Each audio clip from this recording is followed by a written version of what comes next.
Good morning, everybody, and welcome to 647. 6 stories for 7 a.m. This is your quick news fix because there is a famine of truth in our land. And the truth starts now. Story number 1, no fly zone. This is going to end up just being a story about airplane nonsense that's going on across our country. I don't know why anybody's getting on a plane anymore. All right, this is Chicago. A DoorDash food delivery driver in Chicago got lost and ended up on the Chicago O'Hare Airport tarmac. He drove through secure areas and across multiple active runways and reportedly drove for miles on the interior of the airport before being caught by security. Somebody on the security team must have been waiting for his hot wings and empanadas. The 36-year-old driver was not charged. Terrorists, beware of O'Hare because security is too tight there. All right. Story number 2. This is Kristi Noem showing you how it's done. DHS conducts its first self-deportation flight for illegal aliens.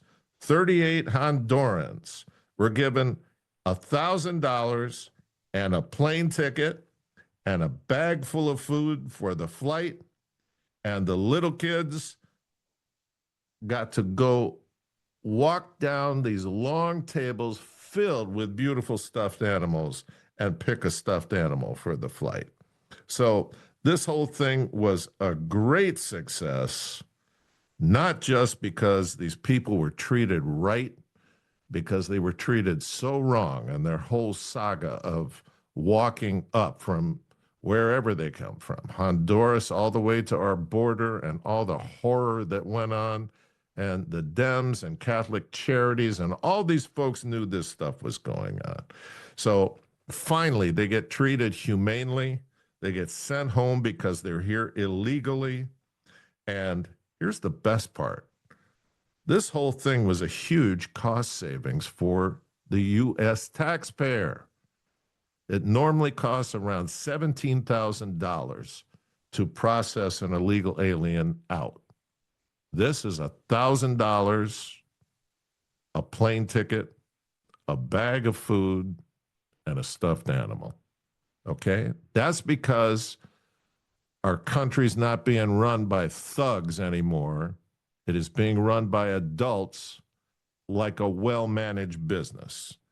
Go ahead, Kristi. All right, story number 3.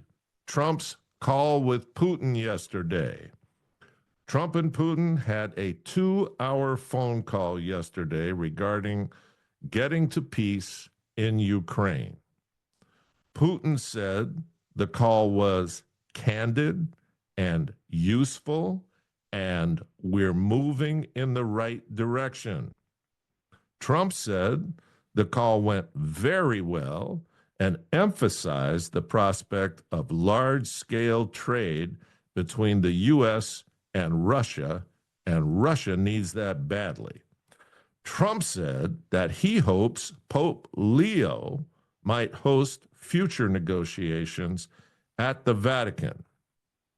And of course, that punk Zelensky rules out a ceasefire if Russia insists on Ukrainian retreat from occupied regions. And Putin closed the conversation by saying, our main objective is to eliminate the root causes of the crisis. And does anyone know what the root cause of the crisis is?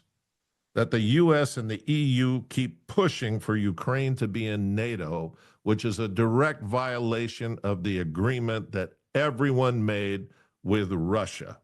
Okay? Just saying.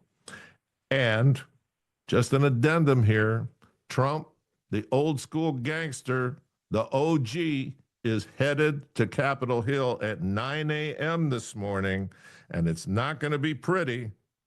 And he is going to kick some fanny over there to those addicted scum who will not cut spending.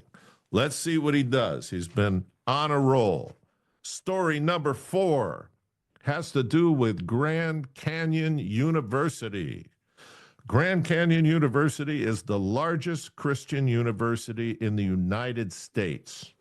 And the Biden-Harris regime fined it $37.7 million. That was the DOE under Biden, the largest fine ever levied against a university. That fine was revoked last Friday. In fact, it was dismissed with prejudice, which means the suit may not be brought again. The Biden regime claimed that Grand Canyon University was misrepresenting the cost of its doctoral programs. And an independent study found that the Biden-Harris administration was targeting faith-based colleges only. Okay, makes sense. That's what demons do. They hate the light. All right, story number 5. Trump turns CBS and Paramount into a bunch of shock and awe hooties. All right, Paramount, owners of CBS, they want to sell CBS, and they can't close the deal because the OG, Donald John Trump, has them in a $20 billion headlock lawsuit, complete with before and after videos of Kamala going word salad queen and them getting an edited job to assist her to a more focused end product. 60 Minutes and its producer, Bill Owens, denied all of this. They're a legit news operation. Well, Trump got the tapes of before and after, and the CBS hooties scattered. So now, CBS controlling shareholder, Sherry, the shareholder Redstone, is flexing on CBS. And I imagine with Trump saying in the background, well, do this and fire them, and maybe we could settle. So Bill Owen, the longtime producer of 60 Minutes, out last month.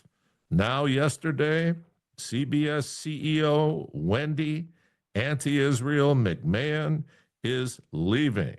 And Sherry is trying to save her deal and the value of her shares. And Trump is the grinning Cheshire cat. Go Trump.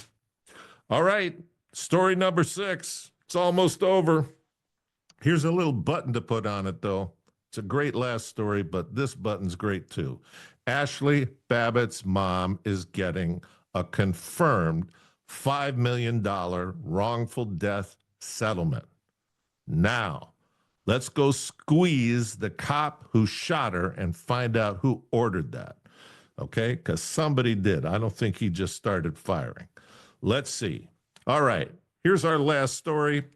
Former Jewish hostage held by Hamas since October 7, 2023, and brought home by Donald Trump, threw out the first pitch at Fenway Park for the Boston Red Sox Jewish Heritage Night last night. Omer Shem Tov survived 505 days of torture and mistreatment, but received a standing ovation at Fenway when he walked to the mound in a Red Sox jersey and threw the first pitch, with the whole crowd shouting, "Go, Omer!" I'm telling you, only in America. We are a special place. God bless America. And you know what? Please like us, Share this newscast with your friends. Send it to anybody you think is interested. It's a free service. And I want you to have a great day at work. And God bless you. And yo, the mirror don't lie. Look at me, take a picture, it'll last longer. The mirror on the wall say I'm getting stronger. And yo, the mirror don't lie. If you want the truth, don't close your eyes.